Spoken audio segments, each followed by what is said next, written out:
Sebenarnya bagaimana konsep dan aturan yang benar tentang hijab atau menutup aurat bagi kaum muslim? Kira-kira wanita suka perhiasan nggak?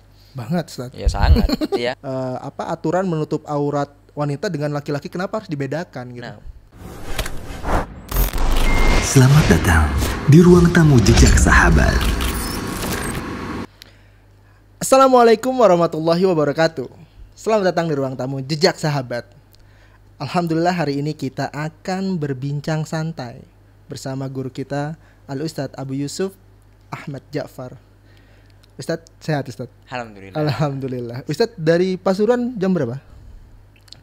Kemarin Masya Allah. Macet Ustadz? enggak lah. Oh, enggak. Naik kereta. Naik kereta.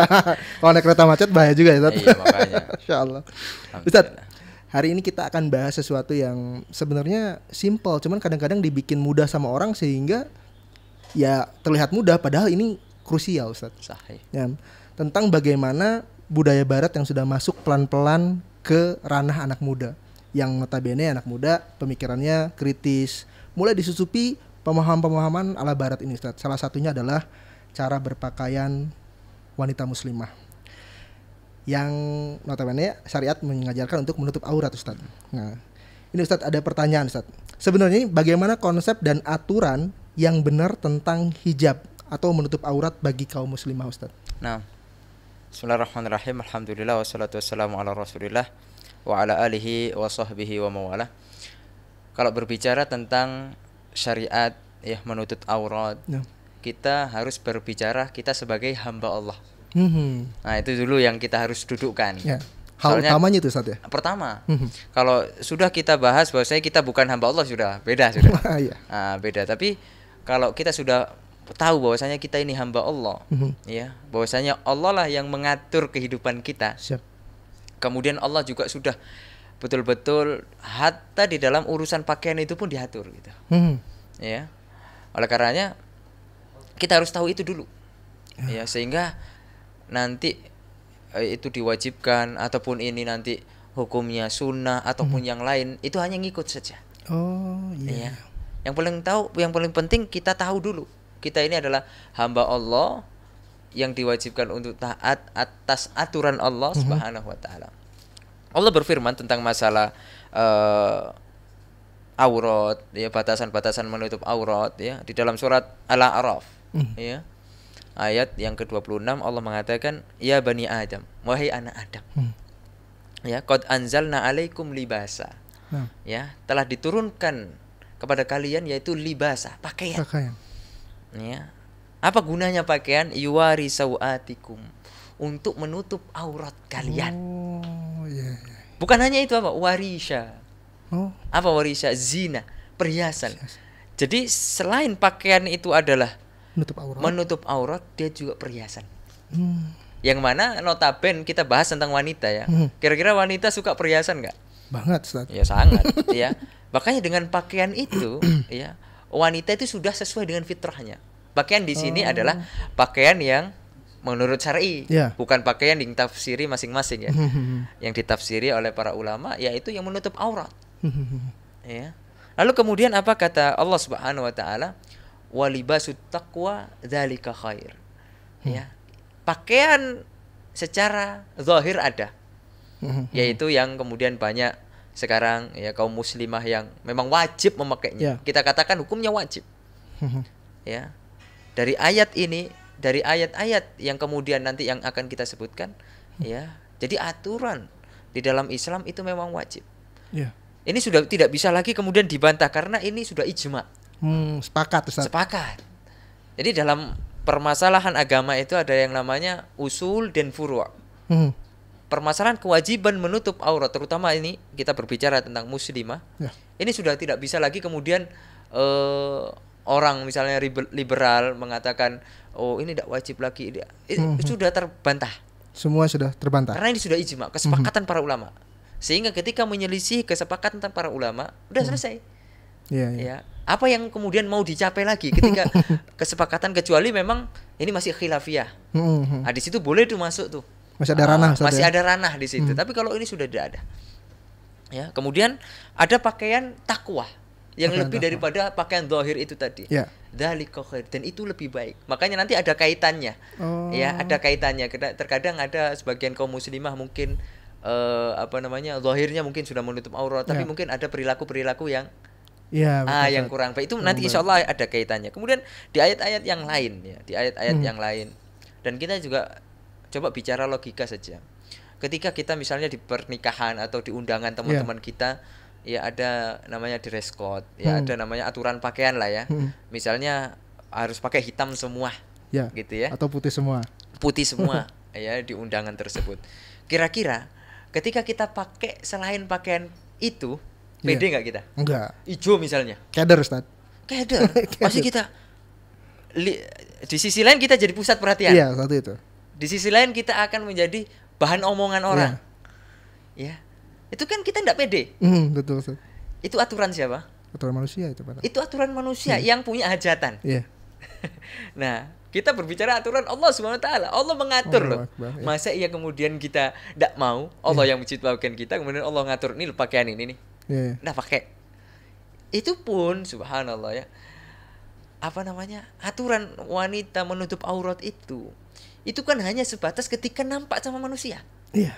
Ketika keluar rumah. Itu aturan-aturan seperti itu. Sebenarnya mudah kalau kita misalnya taslim, kemudian menerima, kemudian kita ini beriman kepada Allah SWT. Tidak ada yang bisa dibuat sulit ya. Belum lagi ayat-ayat, kalau kita bicara ayat-ayat kadang orang tidak percaya. Iya. Apalagi anak-anak muda itu kan, ada dikit-dikit ayat, dikit-dikit ayat. Dikit-dikit Ya dalil. udahlah. Kita coba logika aja tadi tuh. Ya Iya, aturan main pakaian aja dah. Ya di sekolah. Kita insya Allah dulu pernah Iya, benar, sekolah ya. Ustaz. Benar, itu benar banget. Misalnya kita kalau SMA itu apa pakaiannya? Kalau Senin Putih abu. putih abu-abu. Putih abu-abu. Kita pakai pramuka tuh. Iya. Keder ya, Ustaz. Keder. Kita nggak pede lah, minimal nggak pede. Iya. Kemudian takut nanti distrap sama guru.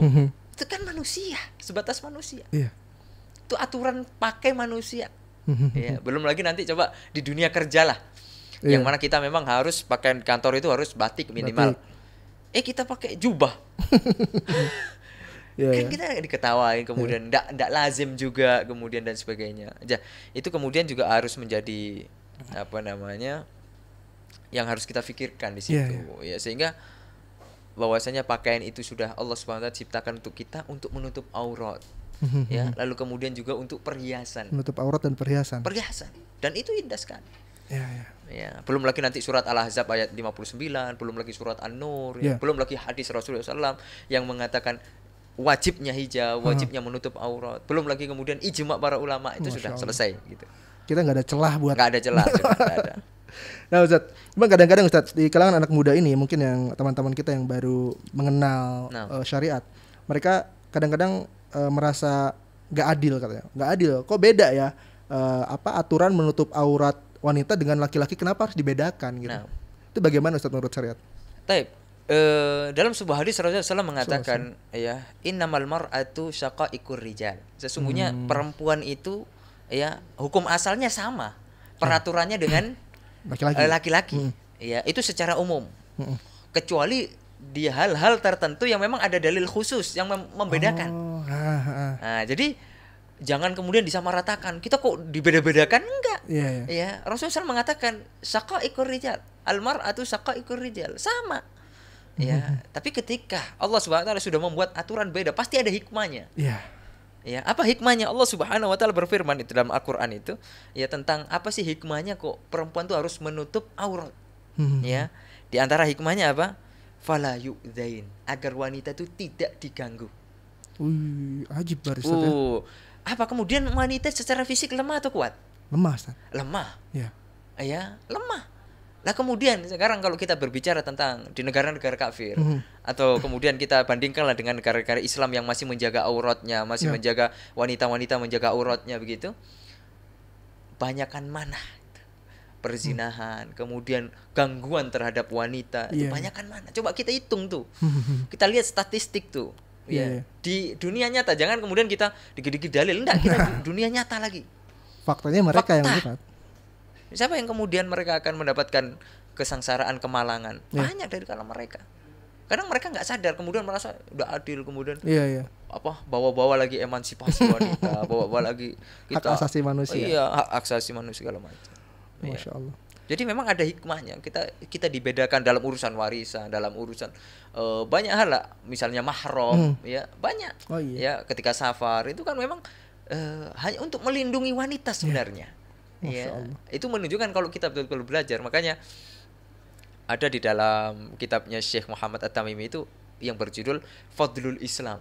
Oh ya. Keutamaan Keutamaan Islam. Itu isinya tentang keindahan-keindahan ajaran-ajaran Islam kalau misalnya kita mau belajar sebenarnya. Iya. Gitu.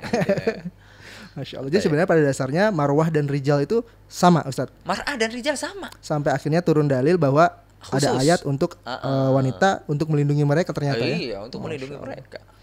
Ustadz, ini subat di kalangan anak muda nih, Ustadz. Ketika ada seorang pakai jilbab, terus yang satu memerintahkan temannya, pakai jilbab dong biar lebih rapi. Terus mereka katakan, aku hatinya masih belum baik, aku masih nakal, katakan. Kayaknya aku mau jilbabin hati dulu, baru nanti aku jilbabin luarnya. Itu subat kayak gitu gimana jawabnya, Ustaz? Iya. Dan tidak ada perintah jilbab hati. Iya, nggak ada. Coba datangkan dalilnya. Ya, maksudnya ada enggak gitu jilbabin hatinya? Enggak, yang dijilbab itu ini nih tubuh Iya. aurat ya. Apa namanya? Seluruh tubuh kecuali ya yang masih dikhilafkan itu wajah. Untuk wanita ya. Itu yang khilaf atau itu wajib atau sunat dan lain sebagainya. Tapi kalau yang ya seluruh tubuh ya termasuk rambut ya dan ke bawah itu sudah ijma sepakat para ulama. Ya, jadi tidak ada perintah kemudian jilbabin hatinya dulu enggak. Ya. Tetap kalaupun ya ini terkadang ya yang anak sayangkan itu adalah mencari pembenaran. Ya. Nah, itu yang anak sayangkan. Tapi ketika ada saudari muslimah kita mungkin ya, itu sudah Islam, kemudian qadarullah masih belum mampu, masih banyak pertimbangan lah ya. Itu jangan kemudian mencari hal-hal yang mendukungnya justru. Ya, seperti subhat-subhat jilbabin hati. Jangan. Justru harus membaca istighfar kepada Allah Ustaz.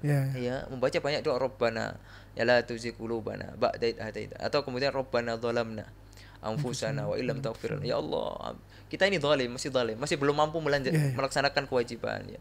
Kalau Engkau tidak ampuni kami, ya kita orang-orang yang rugi ya Allah. Itu coba dibaca-baca terus sambil kemudian minta hidayah, ihdinas siratal mustaqim. Jadi ketika kita di posisi-posisi seperti itu, stop cari pembenaran. Iya, karena memang tidak ada sisi benarnya sudah. Tidak ada sisi pembenarnya gitulah. Iya, kadang-kadang anak muda tuh cari celah. Iya. Ustaz, subat lain adalah di zaman sekarang banyak wanita mulai bekerja, mereka mencari nafkah baik untuk dirinya ataupun untuk keluarganya.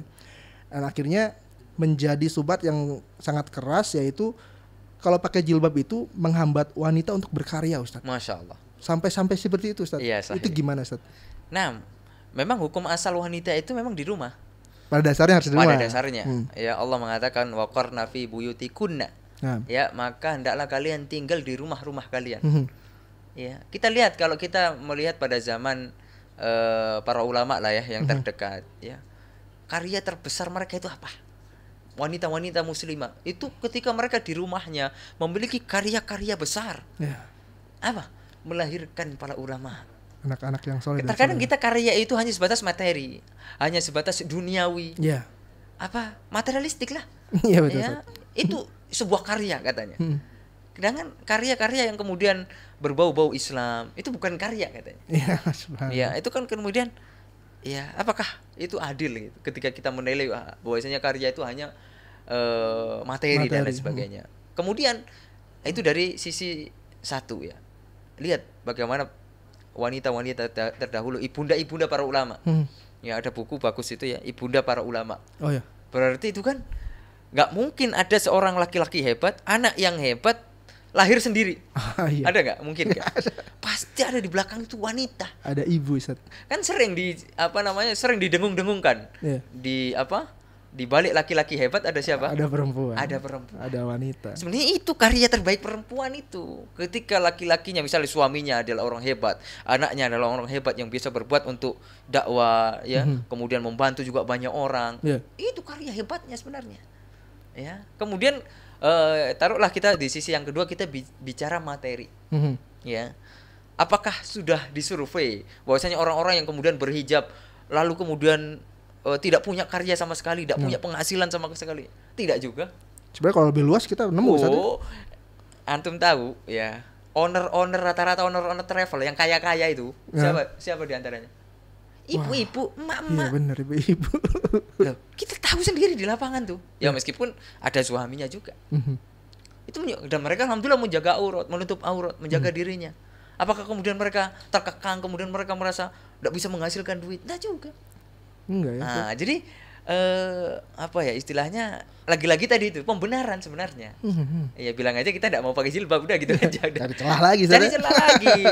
Ya kalau kita coba cari, ada banyak. Iya. Ya, dan kemudian beberapa waktu yang lalu ada ya di Eropa atau di Amerika itu bercadar, berhijab, berprestasi di kampusnya. Ya menelurkan karya-karya yang bombastis, yang fantastik dan banyak sekali. Kadang-kadang pembenaran itu malah nutup mata kita buat memandang lebih luas juga. Sehingga takutnya itu tadi hati kita sudah tertutup. Ya, itu yang kita takutkan ya kalau kita mencari-cari pembenaran ya. Oleh karena kata para ulama itu ya, orang-orang yang suka bermuda-muda terutama di dalam syariat ini, maka dikhawatirkan akan menjadi munafik. Nah, itu kan ngeri tuh. Iya, Ustaz. Ya, munafik itu wah, itu neraka, Ustaz. Neraka. Ya, bukan berarti kita memvonis orang ya. Nah, tapi kan ancaman orang itu. Nah, Ustaz. Nah, subat yang tadi yang kita kebalikin masalah jilbabin hati itu, Ustaz, karena banyak orang di luar sana, wanita-wanita yang sudah berjilbab ternyata masih melakukan hal-hal kemungkaran, Ustaz. Seperti mungkin ya ada wanita jilbab yang memang mereka sudah pakai kerudung tapi masih merokok, Ustaz, kadang-kadang di tempat umum dan sebagainya. Akhirnya muncullah statement bahwa percuma pakai jilbab juga tapi kelakuan masih belum baik, kelakuan muslimah kok kayak gitu. Itu sobat seperti itu gimana, Ustaz, cara jawabnya? Sama aja dengan kira-kira kita ini udah sholat nih, antum sholat kan? Insyaallah kawan-kawan juga sholat. Masa iya kita sudah sholat kemudian kita maksum dari dosa gitu? Enggak, Ustaz. Pasti kita ada berbuat dosa juga kan? Kadang dia lalai dan lain sebagainya. Kemudian kita katakan percuma lu sholat. Iya. Sama aja dengan kita berkata seperti itu, percuma antum sholat. Kalau masih jelek-jelek gitu. Nah, kalau antum masih berbuat dosa, masih berbuat jelek. Ya, kemudian puasa. Puasa Ramadan. Ada nggak orang puasa Ramadan tapi dia agak nakal mungkin. Ya, bandel sedikit gitu ya. Tapi dia puasa. Lalu kemudian, percuma lu puasa. Gitu misalnya. Percuma antum puasa. Kalau antum masih seperti itu. Nah, itu sama dengan percuma kalau jilbaban tapi masih seperti itu. Oleh karenanya jilbab itu kan ada 2 tingkatan, seperti masih nyambung dengan yang pertama tadi ya. Ada libas yang secara zahir menutup aurat, ada libasut taqwa yang kedua. Dan ini nih yang sudah harus dicapai oleh semua wanita muslimah, dan ini butuh waktu. Kan kalau jilbabin menutup aurat itu sebenarnya mudah. Tinggal ya bismillah, berazam ya. Kemudian misalnya belum ada jilbabnya tinggal dibeli pakaiannya. Atau misalnya tidak punya uang ya mungkin pinjam ya, sebagaimana dulu zaman Nabi SAW ketika Id, ketika sholat Id itu kan wanita itu pada disuruh keluar tuh. Kemudian ada sahabiat mengatakan, ya Rasulullah, ihdana di antara kami tidak ada yang memiliki jilbab, satu di antara kami tidak punya jilbab, tidak punya hijab untuk menutup auratnya ketika mereka akan keluar. Ya. Dari sini bisa kita bayangkan bahwasanya mereka itu yang nggak keluar-keluar kecuali ketika disuruh. Karena mereka paham betul firman Allah SWT, waqarna fi buyutikum. Ya, itu bertahan di rumah. Kemudian apa kata Rasulullah SAW? Pinjemi jilbab saudaranya. Ya, jadi yang kemudian ya terutama ini juga bagi yang hijrah juga harus introspeksi diri. Sudahkah kemudian kita memiliki libasut taqwa yang melebihi dari hanya sekedar menutup aurat? Sama dengan kemudian kita sholat. Allah SWT berfirman, Inna sholata tanha anil fahsyai wal munkar. Sesungguhnya sholat itu, hakikat sholat itu bisa mencegah dari kemungkaran dan keburukan toh. Ya, ketika kita masih belum mencapai itu, ya, maka bukan berarti sholatnya salah, ayatnya salah, enggak. Kita harus perbaiki kualitas dari sholat kita. Begitu juga dengan orang yang berjilbab tapi masih maksiat, masih melakukan banyak hal, itu berarti kita harus perbaiki lagi kualitas dari libasut taqwa itu tadi, pakaian takwa yang sesungguhnya. Ya, bukan hanya sekedar zahir, tapi kita juga harus introspeksi. Makanya ada yang kemudian orang berjilbab sudah pasti soleha, maksum, nggak Maksum. berbuat dosa, enggak juga. Ya, tapi ala kulihal jangan kemudian menyalahkan jilbabnya itu. Ya. Jilbab nggak bisa disalahkan sudah. Nggak ada celah lagi untuk menyalahkan itu. Ya, tinggal bagaimana orangnya ini kita didik, kemudian tingkatan ilmu seseorang kan juga beda-beda gitu. Masya Allah. Yang paling ajib nih Ustadz, dari subhat yang muncul di kalangan muslimah anak muda di khususnya negara kita Ustadz, bahwa hijab itu adalah budaya Arab. Gak cocok masuk di Indonesia gitu Ustadz. Iya. Ana itu tinggal di Arab udah mau 10 tahun. Masya Allah. Udah mau 10 tahun, di Kairo itu 5 tahun, di Saudi juga jalan 4 tahun. Ya. Jadi ketika dikatakan jilbab budaya Arab, kok kayaknya nggak cocok ya, nggak pas itu. Malah nggak cocok ini ya. memutarbalikkan fakta justru. Masya Allah. Justru budaya Arab tuh buka-bukaan. Oh, Masya Allah. Buka-bukaan. Ayat hijab tahun kapan turun? Iya, tahun kelima hijrah. Iya. Tahun kelima. Ya, subhanallah, bayangkan itu. Iya, Masya Allah. Ya, di surat apa? Ayat hijab turun itu Al-Ahzab. Ya, terjadi setelah peperangan Al-Ahzab. Ya. Itu sekitar tahun kelima Hijriah. Masya Allah. Jadi jangan kemudian katakan jilbab cadar itu budaya Arab. Keliru, Mas. Ya, justru kalau antum lihat Arab-Arab kuno itu, ya, kalau antum ada misalnya berkunjung ke museum, itu enggak ada yang pakai jilbab. Enggak ada.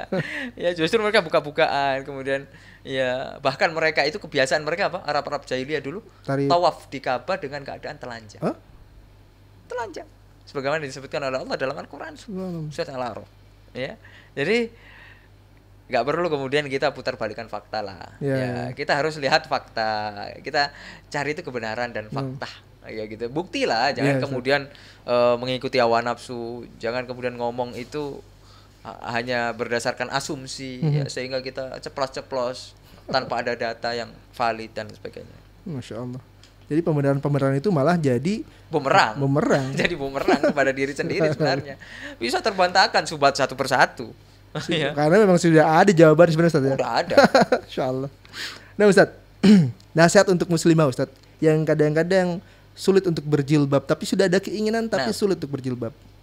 Subhanallah ya, kehidupan kita itu paling mentok itu cuma 60 tahun, 70 tahun ya.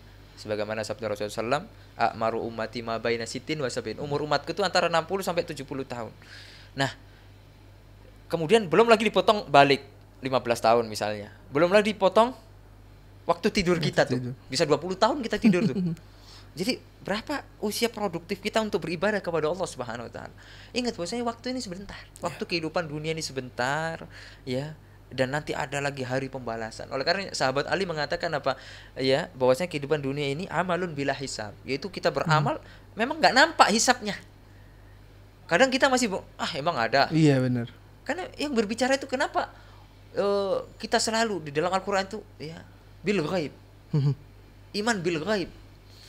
Karena semua yang kemudian dijanjikan oleh Allah sekarang ghaib. Akan tapi ada satu masanya. Lagi-lagi iman yang berbicara. Ya, ada yang namanya hisabun bila amal. Kita akan dihisab satu persatu oleh Allah Subhanahu wa taala tanpa kemudian kita bisa mengulangi amal saleh. Ya, terutama bagi wanita-wanita muslimah ya. Subhanallah, kehidupan di dunia memang kalau kita ingin menuruti syahwat ya hanya kemudian sekedar tebar pesona, kecantikan segala macam ya, karena syahwat itu kan memang ya berkaitan erat dengan neraka. Iya. Syahwat neraka. Ya, jadi Rasulullah SAW mengatakan huffatil jannah bil makari wa huffatin nar bi syahawat. Surga berkaitan erat dengan hal-hal yang tidak kita sukai. Ya, sholat. Jiwa ini tidak suka sholat, kajian, ya, baca Quran, puasa kalau Ramadan, infak, itu jiwa tidak suka tuh. Jiwa kita apalagi yang muda-muda nolak tuh. Alah, ngapain? Ya. Kemudian wa huffatin nar bi syahawat. Sedangkan neraka itu diliputi apa? Syahwat. Hal-hal yang memang jiwa itu menyukainya. Ya, tebar pesona. Kemudian ya kalau nanti alasannya jilbab panas, ya, kemudian berzina, ya, main apa namanya? Banyak hal lah, berjudi, minum khamar yang itu memang jiwa menyukainya. Oleh karenanya wanita muslimah ya segeralah ya untuk kemudian memutuskan sebelum datang kematian, yang mana nanti sebagaimana sudah kita katakan tidak ada lagi kesempatan untuk kita beramal kapan lagi. Ya, jangan sampai kita menyesal di hadapan Allah Subhanahu wa taala. Karena penyesalan di sana tidak ada gunanya. Iya. Tidak ada gunanya. Dan kemudian jangan sampai